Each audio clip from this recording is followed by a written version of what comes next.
Jason here. Okay, so in the last video, we finished off when we laid up 2 strips along the outer edge along the shear clamp of the deck of the Shearwater 17 kayak that I'm building. So we're going to continue off where we left off, and in this video I'll also talk a bit about how to do a staple-free build. Alright, so let's get back to where we left off in the last video.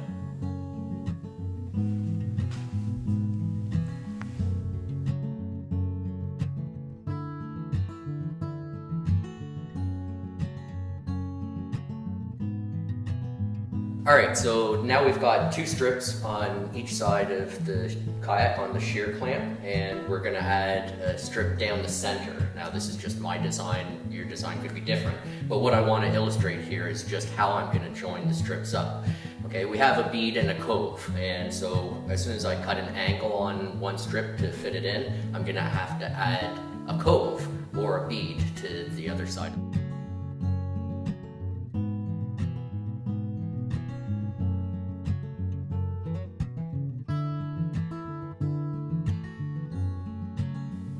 Okay, so I've got this angle here, and on either side I have a bead. Now, what I need to do is cut the angle onto this strip so that it fits nicely, and then I need to add a cove to both sides of the angle once it's cut.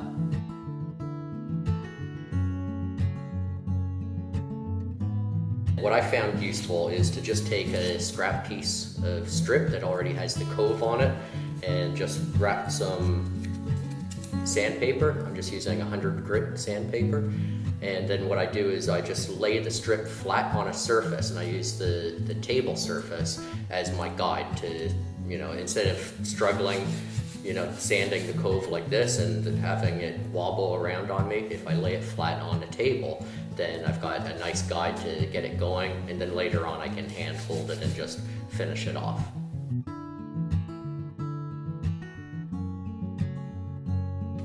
Okay, now up at the cockpit end, we want the strip to be flush with the top, okay, the top of the cockpit apron here. So all I'm going to do now is just use a little bit of glue, and I've masked off underneath here on the station form to make sure that it doesn't glue together, but adding just a little bit of glue along the end of the strip and connecting to the cockpit apron will just hold everything in place for now. Now, as far as the station forms go and getting it centered, you'll probably notice that this cedar strip is going to be up a little bit, elevated from the station forms. So now instead of adding a staple or a brad nail to every form, just identify which form it is that will get you the better result, and just add a nail into that station form. So for me, I can get away with only adding 2 nails into the forms to hold it in place.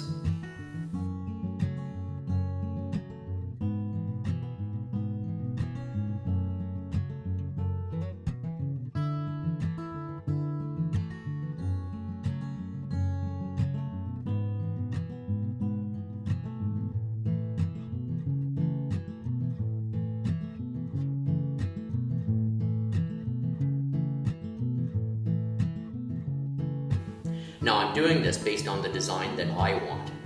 So for this build, I'm using walnut, pine, and cedar strips. You can use just about any kind of wood, but you want wood that is less porous and less oily.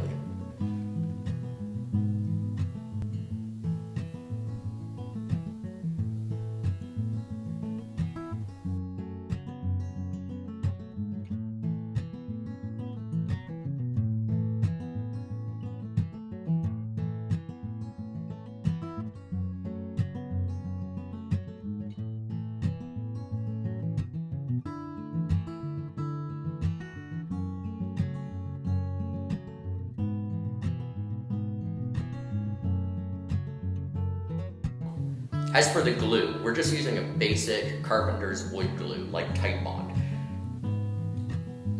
There's no reason to use an outdoor or waterproof glue to glue up the strips, and in fact, previously I tried it out and I found that the glue actually left a color after I was sanding.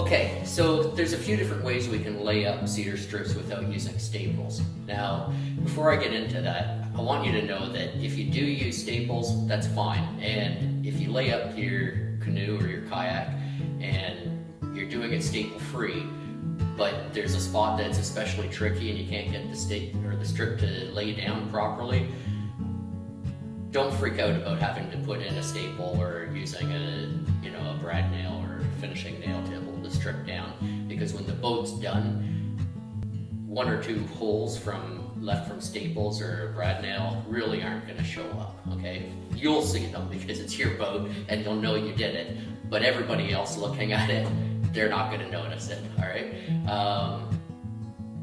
So building a boat is supposed to be a fun process and everything, so don't get hung up on the using staples or staple-free building. That said, going staple-free is pretty easy, and it does take a little bit longer because you have to allow for the glue to dry up a bit, but it's a pretty simple process. So I use 3 different ways. Okay, now the one way is I use a cleat type system. All right, and basically this is just scrap wood, and I've notched out of it a 1/4 inch gap, and then I attach it down onto the station form and clamp it into place. All right, now you'll remember in the last video I talked about how I lay up the strips and that I do it bead up. The reason why I do that is because for the most part I can take one of my cleats and I can lay it into place on the bead and I'm not going to damage the strip. If it was the cove up, there'd be a better chance that I would damage that cove, one of the edges, and then the glue will still dry up and the strips will glue together, but it'll have a little bit of a damage mark in the strip. So this is the one option. Now the other option is just taking little pieces of, again, scrap wood, or in this case it's a little piece of cedar strip, and now I nail these using a finishing nail into the station form, and I'll do it right above the strip sometimes, and I'll just use the cove to fit into the cove. I'll pull down tight and then I'll just nail it into place, and then that'll stop the strip from shifting up. Okay, it won't always stop the strip from coming away from the form though. So when I have a curve that the strip is pulling away, I'll actually take this little strip and I'll put it the other way and I'll run it across the strip and then again nail into the station form. Alright, now one of the easiest ways to lay up strips is just using masking tape. Now, I don't know what this is, 2-inch tape probably, or 1.5. I've used 1-inch tape and that works fine. This just happens to be what I have in the shop at the time. I like this width better. It doesn't break as often, so you can put a lot of tension on it and it won't break. But basically, you just want some kind of tape that's gonna pull down and have enough strength to just hold those strips in place. In most of the locations, you don't have a lot of reverse tension of the strip trying to pull away, so masking tape will get you by most of the time. So I use masking tape as my primary solution, and then I'll use a little wooden cleat or my cutout cleats to give that extra support and to pull it down against the station forms. So really, that's it. It's a straightforward process, and stripping a deck of a kayak or the hull of a canoe is really quite straightforward to do it staple free.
All right, well, we're down to the last strip, the whiskey strip. So once we get that glued up into place, we'll be finished stripping the deck.